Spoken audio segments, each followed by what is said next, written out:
Hi, ഞാൻ മോളി ബക്കർ. അപ്പം ഞാൻ ബോട്ടി ക്ലീൻ ചെയ്തത് കാണിച്ചു തന്നായിരുന്നല്ലോ. അപ്പോൾ അത് നമുക്കൊന്ന് ഫ്രൈ ചെയ്താലോ? ഇപ്പം നമുക്കതൊന്ന് ഫ്രൈ ചെയ്തിട്ട് വരാം കേട്ടോ. എല്ലാവരും ഇഷ്ടപ്പെട്ടാൽ ലൈക്കും കണ്ടേനെ. ഇത് നമ്മൾ കഴുകി വെച്ചതാണ്, എന്നാലും ഒരു 3-4 പ്രാവശ്യം ഒന്നും കൂടെ നല്ലോണം കഴുകണേ.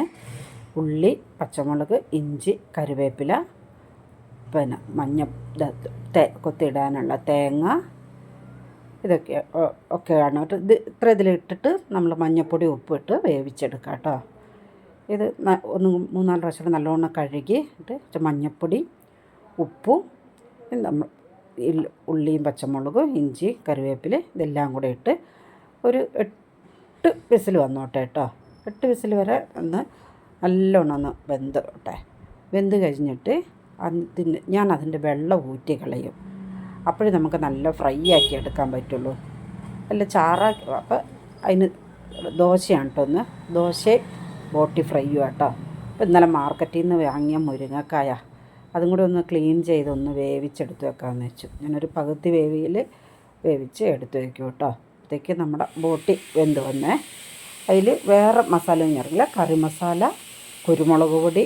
കറി മസാല എന്ന് പറയുമ്പോൾ ഇവിടുത്തെ ഇറച്ചി മസാല കേട്ടോ. നമ്മുടെ കടുക് ഇട്ട് ഇറച്ചി മസാല ഇട്ട് പിന്നെ കുറച്ച് പെരുംജീരകം ഇട്ട് നല്ലോണം ഒന്ന് പച്ചമണം മാറിയിട്ട് നമ്മൾ വേവിച്ച ബോട്ടി അതിലേക്ക് ഇട്ട് നല്ലോണം ഇളക്കി കൊടുക്കുക.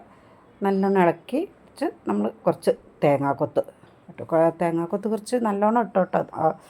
നിങ്ങളുടെ ഇഷ്ടത്തിനനുസരിച്ച് നല്ലോണം ഇട്ട് അതൊന്ന് വെള്ളം വറ്റി ഒന്ന് വരുമ്പോൾ നല്ലോണം കുരുമുളക് പൊടി ഇട്ട് കൊടുക്കണം. നല്ല പേപ്പർ പോലെയുള്ള ദോശയും നല്ല ബോട്ടി ഫ്രൈയും അടിപൊളി ടേസ്റ്റാട്ടോ. എല്ലാവരും കുടിക്കാൻ വെള്ളം ചൂടാക്കിയതാണ്.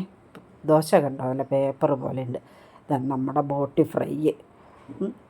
അപ്പോൾ എല്ലാവരും